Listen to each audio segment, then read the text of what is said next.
Bienvenidos y bienvenidas a un episodio más de Aprende y Emprende. Mi nombre es Felipe Hernández, soy coach y asesor financiero y el día de hoy te quiero hablar de tres libros que te recomiendo que leas porque han cambiado de una manera muy positiva y significativa mi manera de pensar y de entender el dinero. Así que sin más preámbulos, empecemos. No quiero que este sea un capítulo muy extenso, sencillamente quiero darte la introducción a estos libros para que tú vayas y los leas. El primero, lo tengo aquí conmigo, El hombre más rico de Babilonia. Es un libro bastante didáctico y sencillo de leer. Para empezar está súper bien porque no es muy largo. Tiene menos de 120 páginas. Fue un libro escrito por George Clason en el año de 1924, si no me equivoco, 24-26. Este libro cuenta la historia de un hombre que vivía en la antigua Babilonia que tenía muchísimo dinero. Y toda la gente se preguntaba por qué él tenía dinero y las demás personas no. Y es así como él empieza a contar su historia y a darte unos principios muy básicos para que empieces a ahorrar, para que empieces a administrar tus finanzas, tu dinero y puedas empezar a invertir. De los consejos más importantes que resalto acá es el principio de págate a ti primero, que es un principio financiero de manejo del dinero que vas a encontrar en muchísimos libros, muchos mentores financieros hablamos de ello. Y eso significa que cuando recibas tu dinero, sea mucho, sea poco, antes de pagar la cuenta de luz, los recibos, el arriendo, antes de hacer mercado, antes de comprar ropa, lo primero que tienes que hacer es apartar una parte para ti. El autor aquí menciona mínimo el 10%, evidentemente esto puede variar de acuerdo a tu realidad, a tu situación. Lo importante es que cada mes haya un porcentaje que prioritariamente vas a empezar a ahorrar. El segundo principio de que habla es que ese ahorro lo vas a invertir. No te puedes quedar solamente ahorrando. Tienes que empezar a poner ese dinero a trabajar para ti. George Clason en este libro menciona muchísimo compara mucho el dinero como si fueran soldados. Cada dólar que tú puedas ahorrar e invertir es un soldado que va a ir a trabajar por ti. Sin embargo, no se queda solamente ahí. Otro principio básico que aparece en este libro es que tienes que tomar consejo de personas expertas en el área. Tú no puedes confiarle tu dinero o confiar tus inversiones a la merced de cualquier persona. En el libro cuenta también la historia de cómo un joven que llevaba mucho tiempo ahorrando le entregó su dinero a un comerciante para que fuera a comprar piedras preciosas, las vendiera y le diera una ganancia. Sin embargo, esta persona no era un experto en piedras preciosas. No tenía ni idea del negocio y por ende lo estafaron. Le entregaron unos cristales que no tenían ningún valor. ¿Qué aprendizaje nos da esto en la vida? Que muchas veces nosotros tenemos proyectos, tenemos ideas. Sin embargo, vamos y le pedimos la opinión al vecino, a nuestro tío, a un amigo que probablemente no tenga idea del tema y lo más probable es que te va a desanimar y en el mejor de los casos si te aconseja no va a saber qué decirte. No te va a decir nada más allá de lo que tú ya sepas. Entonces, siempre que tengas un objetivo financiero, un proyecto, una inversión, que tengas dudas, asegúrate de buscar a personas que ya estén en esa área, que ya estén invirtiendo ahí, que son los que mejor te pueden aportar una idea, un consejo o una asesoría en el mejor de los casos. También nos habla de que las personas que toman acción son las que eventualmente van a aprovechar las oportunidades que pueden llegar de la vida, de la suerte. Él habla mucho de la diosa de la fortuna, pero dice que la diosa de la fortuna es una diosa caprichosa que solamente ayuda a las personas que toman acción masivamente. ¿Por qué? Porque mucha gente piensa que hacer dinero solamente es cuestión de pensar, de la atracción, de suerte, de haber nacido. Que son muchísimos mitos que tenemos con relación al dinero. Sin embargo, no, si tú empiezas a tomar acción constante, empiezas a buscar, empiezas a trabajar, empiezas a aplicar este principio de pagar a ti primero, puede que te tome tiempo, en algunos casos más que otro, pero finalmente vas a ver cómo tu patrimonio empieza a aumentar. Otro principio básico de este libro es que el dinero es la representación del servicio que tú le estás entregando a la sociedad. Muestra el caso de un joven que trabajaba para un artesano y le hacía pinturas y cuadros y artesanías y cositas así, y llevaba muchísimo tiempo, le había pedido creo que era 14 veces que le aumentara el salario, y siempre su jefe le decía que no, que no, que no, que no. Y él insistía, jefe, necesito un aumento de salario, pero nunca se lo aceptaban. Hasta un día en el que él encontró la forma de hacer más artesanías y de mejor calidad en una noche. En ese momento, cuando él desarrolla esta habilidad y es capaz de producir artesanías de mejor calidad y más rápido, incluso con menos esfuerzo, en ese momento su jefe accede a subirle el salario. ¿Qué te quiero decir con esto? Es bastante claro. Siempre es un intercambio de algo. Tú recibes dinero, entregas algo a cambio. Si no, no va a funcionar.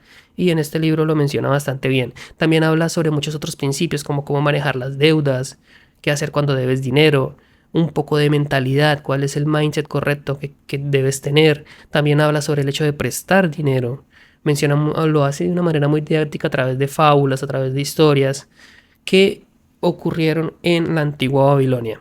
Así que bueno, te invito a que vayas y lo leas, lo consigas, lo puedes comprar en Amazon, en cualquier librería. Es un libro bastante conocido y para empezar está perfecto porque la didáctica que tiene, la narrativa es genial y es muy sencilla de entender y digerir. El segundo libro del que te quiero hablar hoy sí que es un poco más grueso. Principios de Ray Dalio. Es un libro ya bastante extenso. Sin embargo, tiene más de 600 páginas. Sin embargo, cada una de las páginas la tengo subrayada porque todas contienen aprendizajes, lecciones de vida, instrucciones, reflexiones de tanto valor que este libro casi que los que toca es estudiarlo. Yo lo leí con un libro al lado, tomando nota de lo que más me llamaba la atención y subrayando casi todos los principios que hay ahí. Y ahora paso a explicarte por qué. Primero quiero hablarte de Ray Dalio. Ray Dalio, según la revista Forbes, es uno de los 100 hombres más ricos del mundo. Está en el puesto 78, 80 por ahí, si no me equivoco, con una fortuna evaluada en más de 22.000 millones de dólares. Esto es muchísimo dinero. Ahora bien, no siempre fue así. Él no nació en una clase adinerada, nació en clase media. E inició su empresa, que es una gestora de inversiones, un fondo de cobertura. La inició en su apartamento, con 2 habitaciones. En una dormía, en la otra montó su empresa.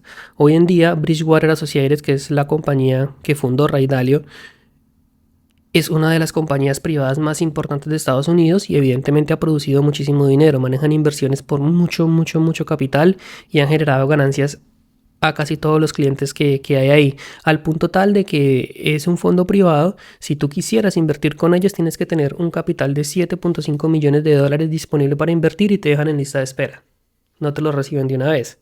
En el momento que lo necesiten, te van a contactar para que puedas invertir con ellos. Sin embargo, la historia de Ray Dalio es súper interesante porque él cuenta que cuando era niño, cuenta en este libro, él trabajaba en los campos de golf. Y ahí trabajando en los campos de golf, ustedes saben que el golf es un deporte pues normalmente es elitista, donde va la gente de negocio, la gente de dinero a jugar. Y él trabajando como cádiz, recogiendo bolitas de golf, él escuchaba a toda la gente que jugaba golf cómo hablaban de las inversiones en bolsa de valores. Todo el tiempo estaban hablando de que compré tal acción, de tal movimiento, de qué piensas de los mercados financieros, a tal punto que él se animó tanto que cuando se iba para su casa empezaba a investigar. Y fue así como antes de terminar la secundaria compró sus primeras acciones. Hizo sus primeras inversiones en la acción de la aerolínea de Southwest Airlines, algo así, antes de terminar el colegio. Después entró a la Universidad de Harvard a estudiar finanzas y cuando se graduó pues fundó su compañía. ¿Qué es lo que pasó más adelante? Para 1982, durante la crisis financiera de Estados Unidos, ya Ray Dalio tenía cierto prestigio y cierto renombre en el mundo de los mercados financieros, tenía clientes importantes. De hecho, cuenta la historia de cómo él fue un intermediario para que McDonald's pudiera implementar las croquetas de pollo en su menú, gracias a que logró una forma de que los proveedores de alimentos de pollo pudieran garantizarle un precio a McDonald's para que a su vez McDonald's pudiera garantizar un precio. En fin, no me quiero alargar con esta historia, la encuentras en el libro, es muy interesante. El hecho es que ya tenía bastante renombre y bastante dinero, por decirlo así. Sin embargo, en 1982, durante la crisis, se equivocó en su proyección y dijo que iba a haber una crisis financiera demasiado fuerte debido a las políticas que estaba tomando el Estado, lo que hizo que hiciera todas sus inversiones en consecuencia a que la crisis se iba a alargar. Pero pasó todo lo contrario. En vez de haber crisis, la economía se recuperó y se recuperó bastante rápido. Entonces, no sé si me estás entendiendo lo que sucede cuando tú colocas todas tus inversiones de tal forma de que tus ganancias van a depender que la economía caiga y la economía sube y los mercados financieros se recuperan. Esto llevó a Ray Dalio a una quiebra financiera total, que tuvo que despedir a todos sus empleados porque no tuvo cómo pagarles, perdió todo el dinero que tenía, perdió el prestigio de sus clientes y llegó a tal punto que tuvo que pedirle a su padre prestados $4,000 para poder sobrevivir él con su esposa y sus 2 hijos durante los siguientes meses mientras se reorganizaba. Y fue ahí donde él tuvo sus mayores aprendizajes y lecciones de vida y tuvo que volver a empezar de cero en 1983-84 y ya casi para 1990 Bridgewater era nuevamente uno de los fondos de cobertura más importantes y ya era una empresa renaciente. Ahora bien, dejando a un lado la historia de Ray Dalio, quiero hablarte un poco de qué es lo que él menciona en el libro. Son principios de vida y él los divide en dos: principios de vida, principios de trabajo. En los principios de vida, él te comparte todas sus lecciones o su manera de entender sus aprendizajes sobre cada situación que se te pueda presentar. Era una persona que viajaba muchísimo, le encanta muchísimo hablar con las personas, entenderlas, entender su punto de vista y de esa forma aprende él demasiado. Entonces, todos esos principios se vuelven prácticamente un manual de conducta para todo aquel que quiera emprender, porque más o menos te sintetiza de una manera muy clara todo lo que tú deberías hacer. De hecho, él comienza el libro diciendo que todo el éxito que él haya tenido no lo debe tanto a lo que él sepa o a lo que él haya aprendido y estudiado en la vida, sino a cómo ha manejado lo que no sabe. Por ejemplo, él habla muchísimo de que uno tiene que ser una persona radicalmente abierta en su mentalidad. Tú no te puedes cerrar a una idea y a decir, no, es que es así, esto es verdad y de ahí no me muevo. Porque siempre tienes que considerar la posibilidad de estar equivocado. Habla mucho de los puntos ciegos que se dan precisamente cuando tienes una mentalidad tan cerrada, no puedes ver mucho a tu alrededor. Y una de las frases que él dice en ese libro, que me quedó sonando bastante, es que es mucho más importante encontrar la respuesta correcta que tener razón. Muchas veces el ego nos lleva a decir, no, es que lo que yo digo tiene que ser así, y no reconocemos que podemos estar equivocados y nos perdemos la oportunidad de aprender de alguien más. Otro punto importante es comprender que todos somos diferentes, y esto lo hablo un poquito más adelante en los principios para el manejo de personal, principios de trabajo, de cómo crear una empresa, de cómo hacer, qué estrategias tomar. Habla también mucho de la meritocracia, por ejemplo, porque democracia es cuando todos opinan por igual.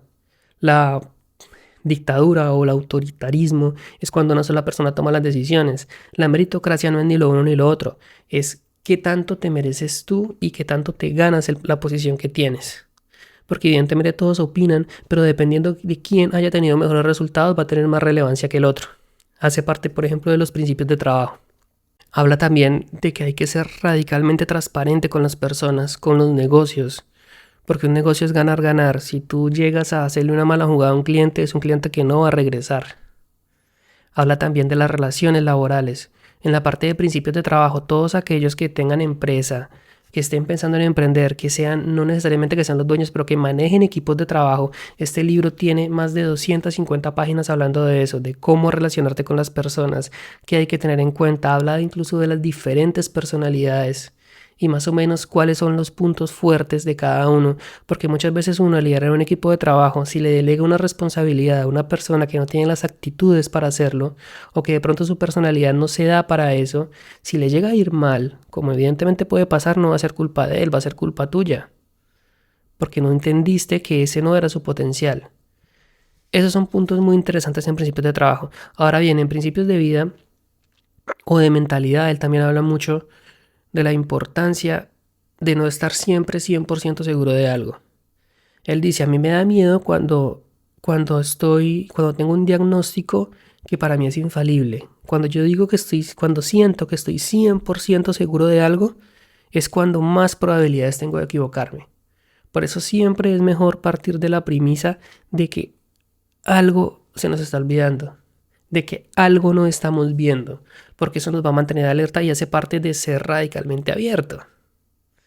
Tú no puedes tener siempre la certeza de que algo va a salir, y eso lo aprendió evidentemente de su quiebra financiera después de la crisis del 82, porque en ese momento él estaba tan seguro de que los mercados se iban a ir a la baja, que apostó todo su dinero, o no apostó, invirtió todo su dinero en esa dirección y todo le salió absolutamente mal. Habla también de la importancia de estudiar, de mirar el pasado, de mirar la historia, porque él es una de las personas que tiene mucho la idea de que los mercados financieros se mueven por ciclos, la vida se mueve por ciclos. Si tú quieres saber qué va a pasar en el futuro, ve al pasado.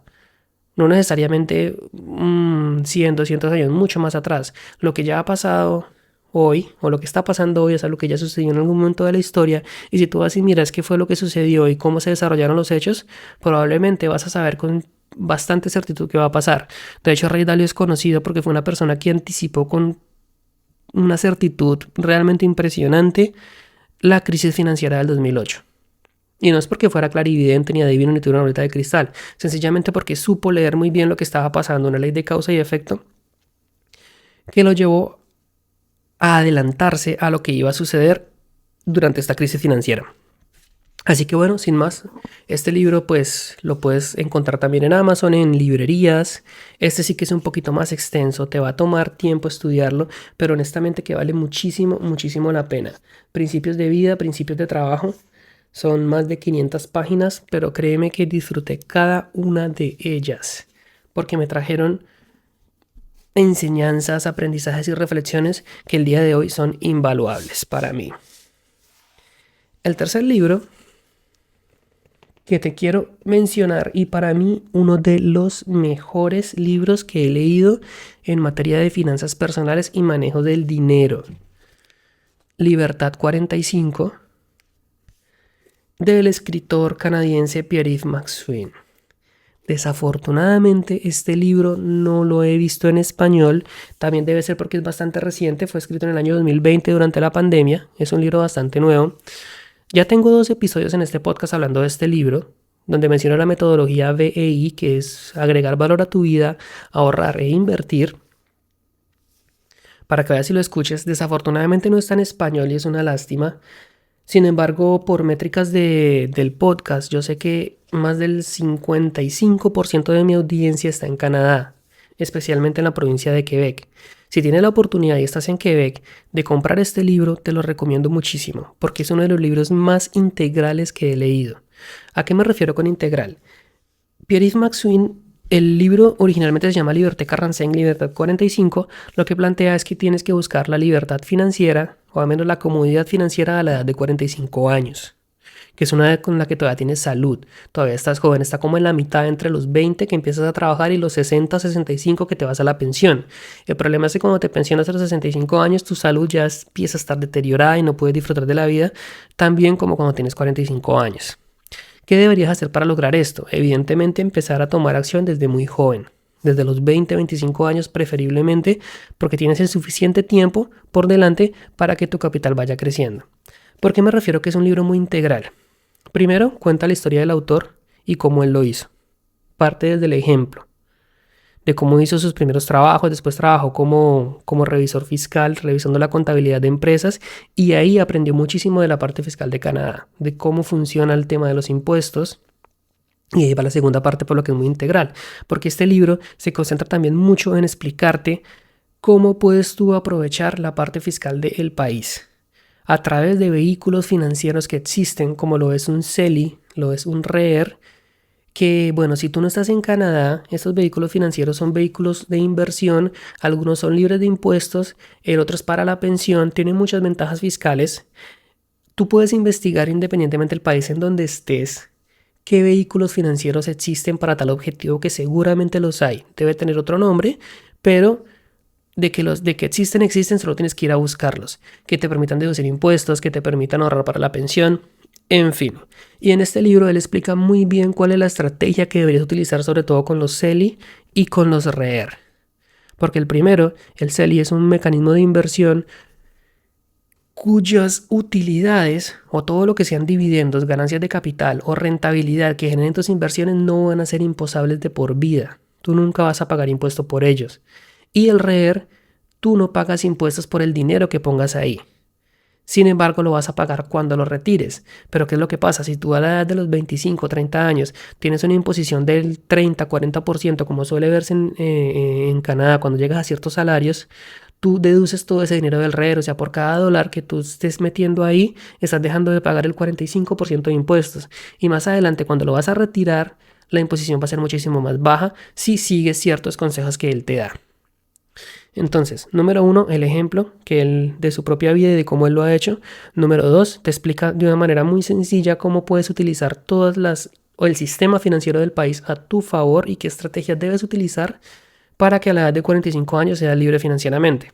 Tercero, y también me parece muy importante, coloca el ejemplo de muchas personas que están en el libro, que él ha entrevistado en un programa que él tiene radial que se llama el Índice McSween. Él entrevista a personas y en el libro colocó el ejemplo de unas 7 o 8 personas que cada una a su manera ha logrado la libertad financiera y le comparten a él qué fue lo que hicieron, qué estrategias están tomando. De hecho, hay un caso muy particular que me llamó la atención de una señora que es libre financieramente con unos ingresos anuales de menos de $15,000. Que eso en países de Latam, en Colombia por ejemplo, puede ser una suma considerable. Sin embargo, aquí en Canadá es muy poquito.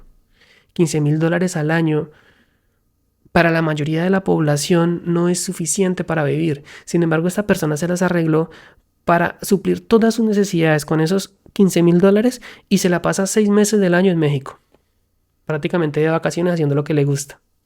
Para dejar a un lado el mito como que tienes que tener muchísimo dinero para ser libre financieramente, no es así.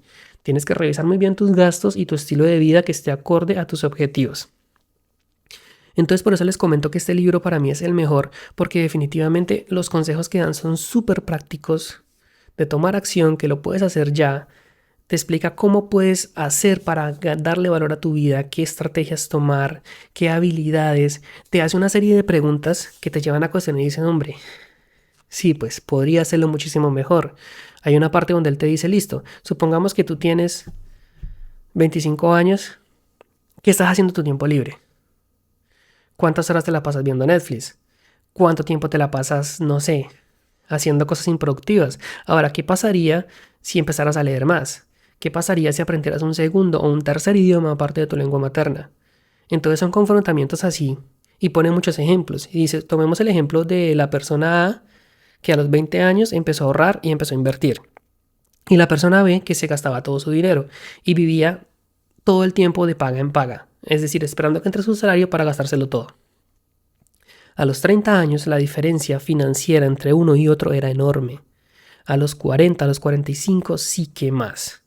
Así que si me estás escuchando desde Quebec, Canadá o desde cualquier parte del país de Canadá, te recomiendo que busques este libro y lo leas porque definitivamente es el mejor de finanzas personales que he leído hasta el momento.